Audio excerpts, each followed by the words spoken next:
ఇక రేవంత్ రెడ్డి సార్ పోకట్ని అలాగున్నది. ఇక కేసీఆర్ సార్ ఏవైతే పనులు చేయలేడో అవన్నీ పనులు చేసేందుకు తయారున్నాడు.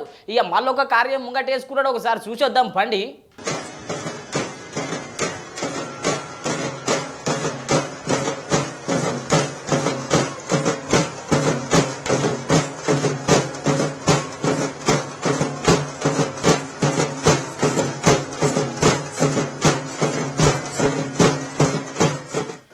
ఇగో కనిపిస్తున్నది గదుల్లో గిదే మన తెలంగాణ శకుటం.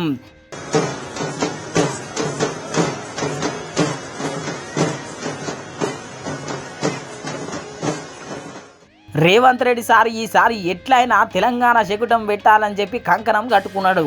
ఇక మోడీ సార్ దగ్గరకు పోయి మస్తు బతింలాడిండు. ఇక మరి ఎట్లయినా పెట్టాలి అని చెప్పి బతింలాడేసరికి ఇక బతింలాట ఇక బాగానే వర్కౌట్ అయ్యింది. ఈసారి ఇక గణతంత్ర వేడుకలకు మన తెలంగాణ శకుటం తయారైంది. ఇక మరి ఇంకెందుకు ఆలస్యం చూడుండ్రి.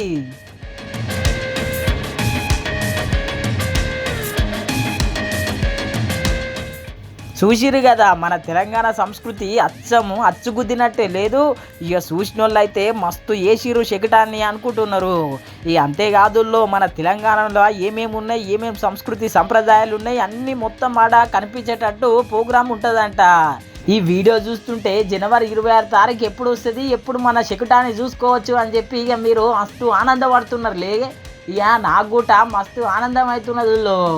ఇక కేసీఆర్ సారు ఇంతకుముందు అసలు తెలంగాణ శకటాని కోసమే ఆలోచించలేడంట. 3 సంవత్సరాల సంది తెలంగాణ శకుటమే లేదంట. ఇక మోడీ సార్ని పోయి బతిమలాడింది లేదు, మన తెలంగాణ శకుటాన్ని పెట్టింది లేదు. ఇక మొత్తం మీద గీతిర్లా రేవంత్ రెడ్డి సారు కంకణం కట్టుకొని మన తెలంగాణ శకుటాన్ని మళ్ళొకసారి నిలబెట్టిండు.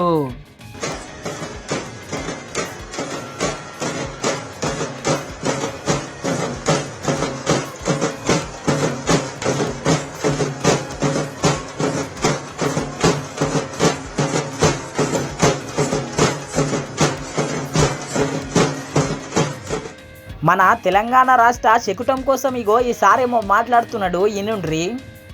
26 जनवरी को सर्विसेज की 4 झांकियां रहेंगी जो सबसे पहले कर्तव्य पथ पर निकलेंगी। उसके बाद 26 झांकियां विभिन्न यूटीज और स्टेट्स की रहेंगी, राज्यों की रहेंगी जो कर्तव्य पथ पर निकलेंगी और करीबन 26 मिनट का समय इन झांकियों को मिलेगा निकलने के लिए। और ये राष्ट्रीय रंगशाला कैंप में इनको तैयार किया गया है, वो आप अभी देख सकते हैं. ఇన్నర్ కదా గది మరి మన తెలంగాణ దమ్మంటే.